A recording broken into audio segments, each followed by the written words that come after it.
Hello friends, मैं आपका दोस्त मनीष। मैं आप सभी का मेरे इस YouTube चैनल पर हार्दिक स्वागत करता हूं। आज हम लोग पर्यावरण अध्ययन के अंतर्गत ओजोन परत का अध्ययन करेंगे। तो आइए हम लोग देखते हैं कि ओजोन परत का कंपटीशन एग्जाम में कितना महत्वपूर्ण स्थान है तथा इस टॉपिक से जो भी प्रश्न एग्जाम में पूछे गए हैं उन सभी प्रश्नों का समाकलन, उन सभी प्रश्नों का समावेश इस अध्याय में हम लोग देखेंगे। तो जो ओजोन शब्द है यह यूनानी भाषा का एक शब्द है जिसका अर्थ होता है सूंघना। ओजोन गैस को O3 से डिनोट करते हैं, यानी जो ओजोन गैस है इसका प्रतीक चिन्ह O3 है और यह ऑक्सीजन का एक अपर रूप है। इस ओजोन गैस का खोज फ्रेडरिक स्कोनविन के द्वारा किया गया तथा यही स्कोनविन ने 1840 ईस्वी में इस गैस का नामकरण ओजोन के नाम से किया। यानी इन्होंने ही 1840 ईस्वी में इसका नाम ओजोन रखा। ओजोन गैस हल्की नीली व अत्यधिक जहरीली गैस है जो कि बहुत तीव्र गंध इसका होता है। यह बहुत तीव्र गंध करती है। ओजोन परत पृथ्वी से 19 से 48 किलोमीटर के ऊपर स्थित है तथा इस पे जो ओजोन परत है यह 12 से लेकर के 15 मीटर की मोटाई का परत है जो कि 19 से 48 किलोमीटर के ऊपर जो है यह वायुमंडल में स्थित है। इस ओजोन परत का सर्वाधिक सांद्रण समताप मंडल, जिसको इंग्लिश में स्ट्रेटोस्फीयर कहते हैं, यह कंपटीशन एग्जाम में पूछा गया। यूपी टेट में भी 2 बार पूछा गया है कि जो ओजोन परत है इसका सबसे अधिक सांद्रण किस मंडल में पाया जाता है। तो जो इसका सबसे अधिक सांद्रण है वह समताप मंडल, जिसको स्ट्रेटोस्फीयर कहते हैं, इसके बीच पाया जाता है। इस ओजोन परत को पृथ्वी का रक्षा कवच या पृथ्वी का छाता, अम्ब्रेला ऑफ अर्थ कहा जाता है। इसको पृथ्वी का छाता इसलिए कहा जाता है क्योंकि यह परत सूर्य से आने वाली पराबैंगनी किरण बहुत खतरनाक होता है। यह जब पृथ्वी पर आता है तो मनुष्य में कैंसर जैसी भयानक बीमारियों को उत्पन्न करता है। तो यह जो ओजोन परत है, यह ओजोन परत सूर्य से आने वाले पराबैंगनी किरणों को रोक लेता है, जिसके कारण पृथ्वी पर किसी भी यहाँ पे पहुंचना मुश्किल होता है। ओजोन परत का जो विस्तार है यह क्षोभ मंडल 10% जो इसका विस्तार है यह क्षोभ मंडल, जिसको ट्रोपोस्फीयर कहते हैं, क्षोभ मंडल में 10% विस्तार है तथा सबसे अधिक 90% विस्तार स्ट्रेटोस्फीयर, जिसको समताप मंडल के नाम से जानते हैं, यहाँ पे इसका विस्तार है। यह सूर्य के प्रकाश से जो किरणें आती है ऑक्सीजन से, O2 से इसका रिएक्शन होने के बाद ये ऑक्सीजन को 2 भागों में विभक्त कर देती है, यानी ऑक्सीजन परमाणु को 2 भागों में विभक्त कर देती है। उसके बाद पुनः इसका रिएक्शन होता है और पुनः जब रिएक्शन होता है तो पुनः वह ऑक्सीजन के एक परमाणु से रिएक्शन करने के बाद O2 और O जो होता है, इन दोनों का रिएक्शन होता है। यह दोनों मिलने के बाद O3 का निर्माण, ओजोन गैस का निर्माण करती हैं। समताप मंडल में ओजोन के स्तर को प्राकृतिक रूप से नाइट्रोजन डाइऑक्साइड द्वारा विनियमित किया जाता है। यानी जो समताप मंडल में ओजोन स्तर पाया जाता है वहां पे नाइट्रोजन डाइऑक्साइड नामक एक गैस है। यह गैस जो है उस ओजोन परत का क्षरण का काम करती है, यानी उस ओजोन परत को दिन पर दिन कम करने का काम करती है। सुपरसोनिक जेट विमान, जो सुपरसोनिक जेट विमान है वह ऐसा विमान होता है जिसकी गति ध्वनि की गति से तेज होती है। यानी ऐसा विमान जिसका गति ध्वनि की गति से तेज हो, वैसे विमान को हम लोग सुपरसोनिक जेट विमान कहते हैं। और इस जेट विमान से एक गैस उत्पन्न होता है जिसका नाम है नाइट्रोजन डाइऑक्साइड।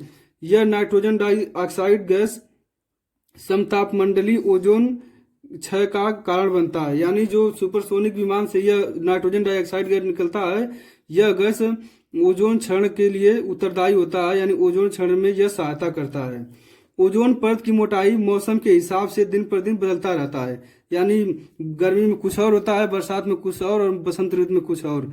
तो जो यह ओजोन परत है बसंत ऋतु में, जो बसंत ऋतु है इसमें इसकी मोटाई सबसे ज्यादा होती है, जबकि वर्षा ऋतु में इस ओजोन परत का जो मोटाई वह सबसे कम हो जाता है।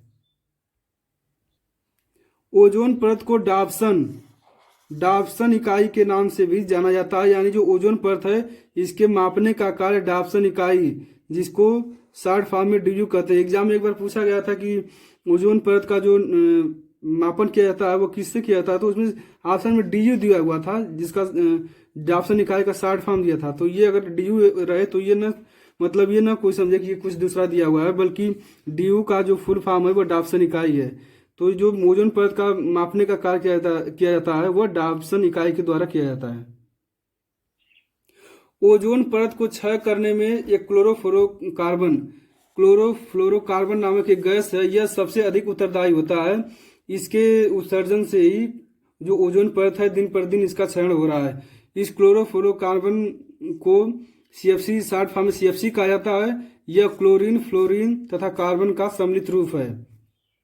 यह क्लोरोफ्लोरो जो कार्बन है यह स्प्रे कंडीशनर, जो एयर कंडीशनर होता है और जो स्प्रे बनाया जाता है उसमें चालक के रूप में इसका उपयोग किया जाता है, तथा वातानुकूलन यानी जो AC होता है उसमें, तथा रेफ्रिजरेटर यानी जो फ्रीज है उसमें तरल पदार्थों के रूप में अथवा द्रव पदार्थों के रूप में इसका प्रयोग किया जाता है, तथा इंसुलेशन या फार्म बनाने में जो स्प्रे होता है, जो फार्म होता है उसको छिड़कने के बाद जो फव्वारा टाइप निकलता है यानी उसको उड़ाने के लिए इस क्लोरोफ्लोरोकार्बन का उपयोग किया जाता है उड़ाने के लिए। तथा हेयर स्प्रे तथा शेविंग क्रीम में भी इस क्लोरोफ्लोरोकार्बन का उपयोग किया जाता है। क्लोरोफ्लोरोकार्बन तथा हाइड्रोकार्बन में जो सबसे प्रमुख गैस है वह फ्रियान 11 है, जिसका रासायनिक नाम ट्राइक्लोरोफ्लोरोमेथिन, तथा फ्रियान 12 जिसका रासायनिक नाम डाइक्लोरोफ्लोरोकार्बन है। यह सबसे खतरनाक गैस है जिसकी वजह से ओजोन परत का दिन पर दिन क्षरण हो रहा है। यह जो फ्रियान 11 तथा फ्रियान 12 गैस है, यह जब सामान्य रूप में रहती है तो यह इतना खतरनाक नहीं होती है, लेकिन जैसे ये ओजोन परत पर पहुंचती है वहां पर रिएक्शन करके बहुत ही घातक प्रभाव वहां पे छोड़ती है। ओजोन क्षरण की पहली जानकारी जो ओजोन क्षरण थी, इसकी पहली जानकारी जोसेफ फरमन के नेतृत्व में गए एक अंटार्कटिक दल, यानी इनके नेतृत्व में अंटार्कटिका पे 1985 ईस्वी में एक दल पहुंचा, और तब वहां जाने के बाद फरमन ने यह बताया कि अंटार्कटिका पर ओजोन परत न केवल पतली हो रही है बल्कि उसमें एक होल हो रहा है यानी छिद्र हो रहा है। ओजोन क्षरण का प्रभाव सर्वाधिक ध्रुवों के ऊपर अथवा अंटार्कटिका के ऊपर देखने को मिलता है। यानी यह एक कंपटीशन एग्जाम में कई बार पूछा गया है कि जो ओजोन क्षरण का प्रभाव सबसे पहले कहाँ देखा गया था, तो यह अंटार्कटिका पे देखा गया था, जो कि ध्रुवों के ऊपर और अंटार्कटिका के ऊपर सबसे अधिक पाया जाता है। वायुमंडल में विद्यमान वायुमंडल में जो ओजोन परत पाया जाता है वह सूर्य से आने वाली हानिकारक पराबैंगनी किरण है उसको रोकने का कार्य करता है। ओजोन परत की क्षीणता के लिए जो ओजोन परत का क्षरण हो रहा है, इसके लिए जो सबसे उत्तरदायी गैस है वह है CFC, halogen, nitrous oxide, trichloroethylene, halon 12, 11, 1301। यह जो है प्रमुख गैसें हैं जो कि ओजोन क्षरण में सहायक होती हैं। सूर्य से आने वाले हानिकारक पराबैंगनी विकिरण है वह त्वचा कैंसर के लिए उत्तरदायी होते हैं। यानी जो पराबैंगनी किरण है, अगर इसको ओजोन परत अगर नहीं रोकता तो यह पृथ्वी पर आने के बाद यहाँ पे मनुष्य को त्वचा कैंसर जैसी घातक बीमारियों से प्रभावित करता, यानी उनको उस मनुष्यों को त्वचा कैंसर से पीड़ित करता। पराबैंगनी किरणों के शरीर पर पड़ने पर DNA में आनुवंशिक उत्परिवर्तन भी हो सकता है जो त्वचा कैंसर के कारण भी बन सकता है। यह एग्जाम में पूछा गया था कि त्वचा कैंसर निम्न से किसी कारण से हो सकता है, तो पराबैंगनी किरण के द्वारा जो त्वचा कैंसर उत्पन्न हो सकता है। सूर्य से आने वाले जो अल्ट्रावायलेट हैं, जो पराबैंगनी किरणें हैं, इसको 3 भागों में बांटा जाता है। जो इसमें पहला है वह अल्ट्रावायलेट A है, दूसरा अल्ट्रावायलेट B है, तीसरा अल्ट्रावायलेट C है। तो इसमें जो सबसे खतरनाक है वो अल्ट्रावायलेट C है। एग्जाम में कई बार पूछा गया कि जो अल्ट्रावायलेट की जो कौन सी इसमें जो इसका वर्गीकरण है जो सबसे खतरनाक है, तो यह अल्ट्रावायलेट C किरण है जो कि सबसे खतरनाक होता है, तथा अल्ट्रावायलेट B किरण भी हानिकारक होता है, लेकिन सबसे हानिकारक अल्ट्रावायलेट C किरण होता है। ओजोन परत के क्षरण से संबंधित कुछ सम्मेलन किए गए थे, जब देखा गया कि पूरे विश्व में ओजोन परत का जो क्षरण है दिन पर दिन बढ़ रहा है, तो उसको रोकने के लिए पूरा विश्व स्तर पर सम्मेलन किया गया है। तो इसमें जो सबसे महत्वपूर्ण सम्मेलन है वह वियना सम्मेलन है। वियना सम्मेलन अगर कंपटीशन एग्जाम में यह पूछा जाता है कि जो वियना सम्मेलन है वह किससे संबंधित है, तो इसका उत्तर यही होगा कि जो वियना सम्मेलन है वह ओजोन क्षरण की प्रक्रिया को रोकने से संबंधित है। इस ओजोन परत के रोकने के लिए जो यह वियना सम्मेलन कराया गया था, इसमें महत्वपूर्ण भूमिका संयुक्त राष्ट्र पर्यावरण कार्यक्रम, जिसको इंग्लिश में यूएनईपी कहते हैं, इसका शॉर्ट फॉर्म यूएनईपी है, इसी के द्वारा इस वियना सम्मेलन को कराया गया था। जो कि यह वियना सम्मेलन 1985 में किया गया था। यह वियना जो है ऑस्ट्रिया जो है ऑस्ट्रिया की राजधानी वियना है, यहीं पे इस सम्मेलन को आयोजित करवाया गया था।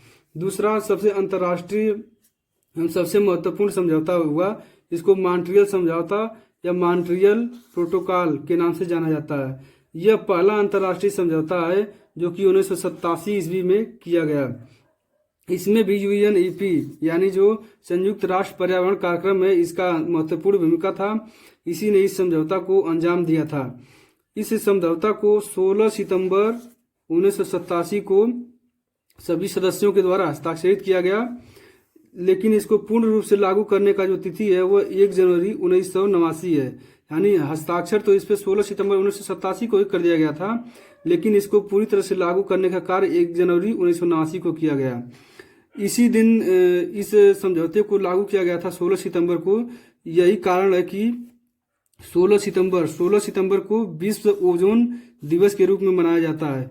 वर्ष 1994 में संयुक्त राष्ट्र महासभा ने यह निर्णय दिया कि यह जो 16 सितंबर को हस्ताक्षरित किया गया है यह समझौता, इसी कारण 16 सितंबर को विश्व ओजोन दिवस के रूप में मनाया जाएगा।